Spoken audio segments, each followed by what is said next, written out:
நான் குளிச்சுட்டு ரெடி ஆகிட்டேன். ஆனால் எனக்கு பசிக்குதும்மா. ஏதாச்சும் ஸ்நாக்ஸ் செஞ்சு தரியா? ஸ்நாக்ஸா? என்ன வேணும்? ஆனால் சிம்பிளாக இருக்கணும். அம்மா ஃப்ரெஞ்ச் ஃப்ரைஸ் செஞ்சு தரியா? Okay, done. Okay, French fries செய்யலாமா? ஆனால் அதுக்கு முன்னாடி நான் ஏப்ரான் போட்டுக்கிறேன். ஏன்னா நெக்ஸ்ட்டு டியூஷனில் கூட்டு போய் விடணும், மேலே ஏதாவது பட்டுரும். ஸோ இப்போ ஸ்டார்ட் பண்ணலாம்.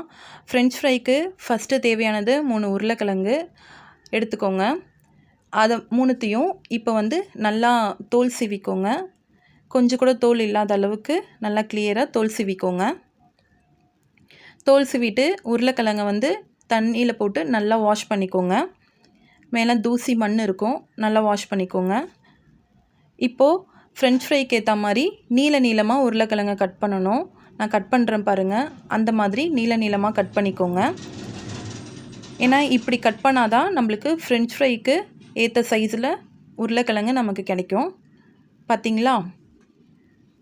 இந்த மாதிரி நீளமாக கட் பண்ணணும். அப்புறம் உருளைக்கிழங்கை நல்லா வாஷ் பண்ணிக்கோங்க. ஏன்னா அதில் உருளைக்கிழங்கோட ஸ்ட்ராச் இருக்கும். வாஷ் பண்ணி எடுத்துட்டு மறுபடியும் கடாயில் தேவையான அளவு தண்ணி போட்டுட்டு கொஞ்சமாக சால்ட் ஆட் பண்ணிக்கோங்க. இப்போது நம்ம கட் பண்ணி வச்சுருந்த உருளைக்கிழங்கை இப்போது அந்த தண்ணியில் ஆட் பண்ணிக்கோங்க. சேர்த்துட்டு நல்லா ஒரு கரண்டி வச்சு மிக்ஸ் பண்ணிக்கோங்க. ஏன்னா சால்ட்டு வாட்டரு ப்ளஸ் உருளைக்கிழங்கு எல்லாமே நல்லா மிக்ஸ் ஆகும். இந்த ஃப்ரெஞ்ச் ஃப்ரை பார்த்திங்கன்னா உங்கள் கிட்ஸுக்கு ரொம்ப ஈஸியாக செஞ்சு தரலாம், குயிக்காகவும் செய்யலாம்.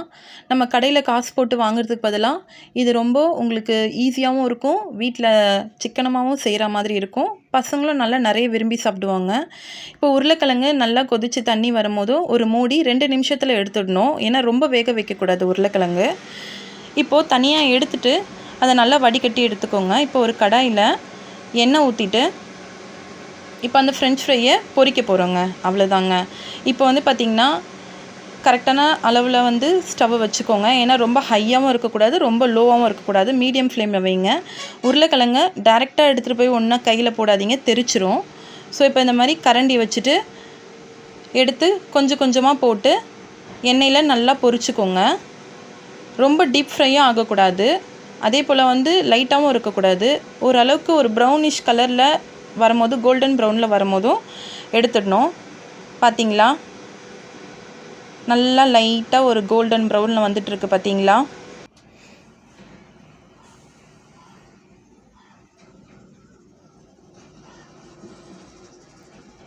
இப்போ எடுத்துடலாம். பார்த்திங்களா? கடையில் நம்மளுக்கு எப்படி ஃப்ரெஞ்ச் ஃப்ரை கிடைக்குமோ அந்த மாதிரி நம்மளுக்கு இருக்குது. ஸ்டைலில் ஃப்ரெஞ்ச் ஃப்ரைஸ் ரெடி. சாப்பிடலாமா? இப்போ பசங்கிட்ட கேட்டு பார்க்கலாம் எப்படி இருக்குன்ட்டு.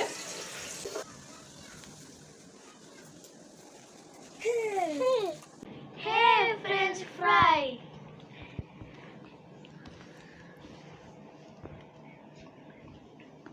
அம்மா அம்மாக்குமா அம்மா அம்மாவுக்கு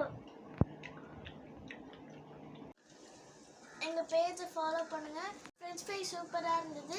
இதே மாதிரி நீங்களும் செஞ்சு பாருங்கள். எங்கள் பேஜை பாருங்கள், லைக் பண்ணுங்கள், ஃபாலோ பண்ணுங்கள், சப்ஸ்கிரைப் பண்ணுங்கள், ஷேர் பண்ணுங்கள். தேங்க்யூ.